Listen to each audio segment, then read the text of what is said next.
Joining us right now is the former governor of Puerto Rico, Luis Fortuno. Governor, good to have you on the program. Thanks very much for joining us this morning.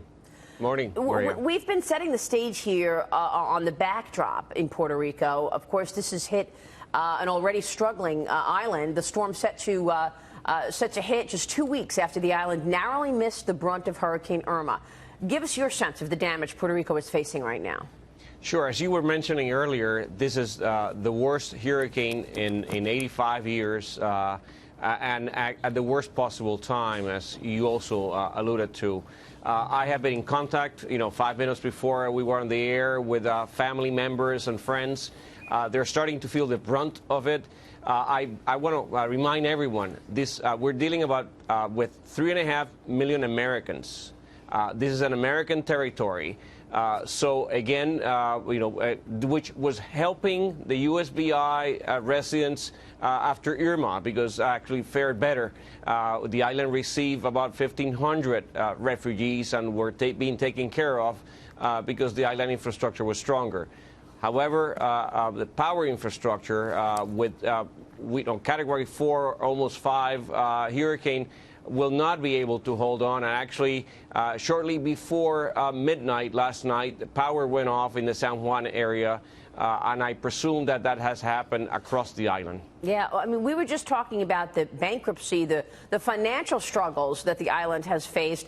With what you're seeing in terms of this damage from the hurricanes, how does that worsen things from an economic standpoint, Governor? Sure. In addition to the human crisis that this is creating for a lot of people, in terms of the financial side of this, to be honest, for the next few weeks, productivity will be down significantly, and it will be very difficult. However, in the same fashion that FEMA and other programs will be helping or are helping people in Texas and fellow Americans in Florida, they'll be assisting fellow Americans in Puerto Rico as well. And hopefully this will actually present an opportunity to reconstruct some of that infrastructure to make it stronger, better, more efficient. So hopefully this will be used as an opportunity. And I would not be surprised if utilizing public-private partnerships as a tool, some of that infrastructure is upgraded with private funding and to be managed privately from now on. Luis, it's Steve Cortez. Obviously, right now, the concern is this storm, and we hope and pray that somehow it's not as bad as we fear. Longer term, though, looking at Puerto Rico and the problems that the island faces structurally, what is the solution longer term? For instance, so many Puerto Ricans have been leaving Puerto Rico, going to places like Florida, to places like New York to find better economic opportunity. What is the answer policy-wise for improving the plight of the Puerto Rican people longer term once this storm is done? Steve, that's an excellent question. The underlying problem here is not a fiscal problem, it's an economic problem. In the last decade, the economy only grew for a year and a half in 2011, 2012. So unless the economy starts growing again, the population loss and other problems will continue. To be frank, the policies that were being implemented in 2011, 2012 were deregulation, lower taxes, lower government expenses, privatization. That's what's going to work, and that's what needs to happen. The current governor has stated that he wants to take that course. Hopefully that will be the case.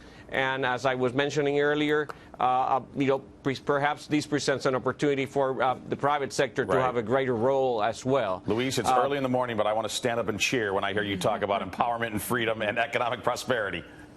That's actually what has made America great, and actually Puerto Rico is part of that America. That's right. Governor, what does the island need? What does Puerto Rico need from the U.S., the federal government, that it does not have right now in terms of dealing with this storm and coming storms potentially?